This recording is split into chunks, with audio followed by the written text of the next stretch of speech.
ঠান্ডা জ্বরের কারণে মুখের রুচিটা একদম নষ্ট হয়ে গেছে। আজকের ইফতারিতে এরকম ঝাল ঝাল কিছু পেয়ে আমার মনটা একদম ভরে গেছে, তৃপ্তি সহকারেই খেতে পারছি। আসসালামু আলাইকুম, সবাই কেমন আছেন? আশা করি ভালো আছেন, আমিও ভালো আছি। দুপুরবেলা আমরা মা ছেলে রেডি হয়ে চলে যাচ্ছি কিছু টুকিটাকি শপিং করার জন্য। এই বছর ঈদে তো আমরা তেমন কোনো কিছুই কেনাকাটা করিনি, ফ্যামিলির কারোর জন্যই কোনো কিছু কেনাকাটা করিনি, শুধু ছেলের জন্যই টুকিটাকি কিছু কাপড় চোপড়, সেটা আপনাদের ভাইয়া যে কিনে নিয়ে আসছে। আমি তো মার্কেট এখন পর্যন্ত যাইনি, আর যাওয়ার ইচ্ছাও নেই। রোজা তো শেষই, মাত্র একটা না দুইটা আছে। মার্কেটে পুরো রমজান মাসে যাইনি, আর যাওয়াও হবে না। এই জন্য ভাবলাম যেহেতু বাসার সামনে একটা মেলা হইতাছে ওইখানেই যাই। মেলায়ও আমার তেমন একটা আসার ইচ্ছা ছিল না, কিন্তু আপনাদের ভাইয়া বলতেছিল যে কোনো কিছুই তো কিনলা না, তাহলে রুমের জন্য দুইটা বিছানার চাদর কিনে নিয়ে আসো। আমি অনেক আগেই বলেছিলাম আপনাদের ভাইয়ারে যে বিছানার চাদর নাই, আমাকে দুইটা বিছানার চাদর এনে দেওয়ার জন্য, কিন্তু সে হয়তো বা কোনো কারণবশত এনে দিতে পারেনি। এই জন্য হচ্ছে এখন যাওয়া। আমার বাসা থেকে ভালোই অনেকটা দূরে, তো এখানে প্রায় চলে আসছি। দেখেন রাস্তার চারপাশে অলরেডি বসে গেছে।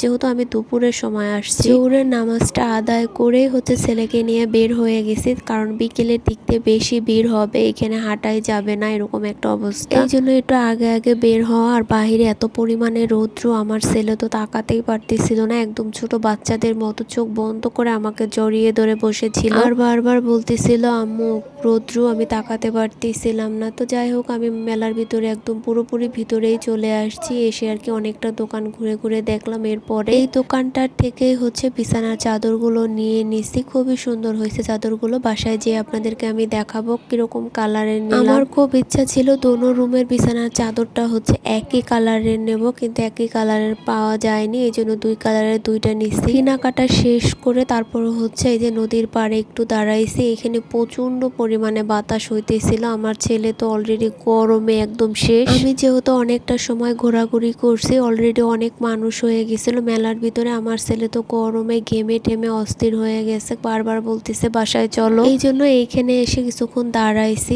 এত সুন্দর বাতাস আসতেছিল, মনটা একদম ভরে যাচ্ছিল, মনে হচ্ছে এইখানেই বসে থাকি। দেখেন এখানে অনেক মানুষ বসেও আছে। এরা আমাকে বলতেছিল রোজা থেকে হাঁটাহাঁটি করে হাত পা ব্যথা করতেছে, খুব খারাপও লাগতেছে, এই জন্য এখানে বসে আছে, আপনিও বসেন। কিন্তু আমি আর বসিনি। আমার ছেলে এই খেলনাগুলো দেখে ও চড়তে চাইছিল, তো ওকে নিয়ে তাড়াতাড়ি হচ্ছে আর টুকটাকি কিছু কিনে বাসায় চলে আসছি। বাসায় এসে বোরকা টোরকা খুলে ফ্রেশ হয়ে তারপরে হচ্ছে কি কি আনছি সেগুলো আপনাদেরকে এখন দেখাচ্ছি। শুধুমাত্র মেলায় গেছিলাম দুইটা বিছানার চাদর আনার জন্য, কিন্তু সংসারের যে প্রয়োজনীয় জিনিসগুলো এগুলো দেখে আর আমি না কিনে থাকতে পারতাম না। যদিও এগুলো আমার তেমন প্রয়োজন না, তারপর আমার কাছে খুব ভালো লাগছে, এই জন্যই কিনে নিয়ে আসলাম আর আপনাদেরকে একটু দেখিয়ে নিলাম। এরপর হচ্ছে এখন তো অলরেডি অনেক গরম পড়ে গেছে, এই জন্য মার্কেটে তো আর যাওয়া হয়নি, এই জন্য আমি একটা গেঞ্জি কিনে নিয়ে এসেছি আমার জন্য। গরমের ভিতরে আসলে গেঞ্জি পরে থাকতে অনেকটা ভালো লাগে, আর এই গেঞ্জি পরে তো আর সব জায়গায় যাওয়া যায় না, এই জন্যই হচ্ছে একটা নিয়ে আসছি। পরবর্তীতে আবার সময় পেলে যে একটা নিয়ে আসবো। অতিরিক্ত গরম পড়লে গেঞ্জি পরলে অনেকটা ভালো লাগে। এরপরে হচ্ছে এই যে বিছানার চাদর দুইটা আমি বের করে নিলাম। পুরোপুরি খুলিয়ে দেখাবো না,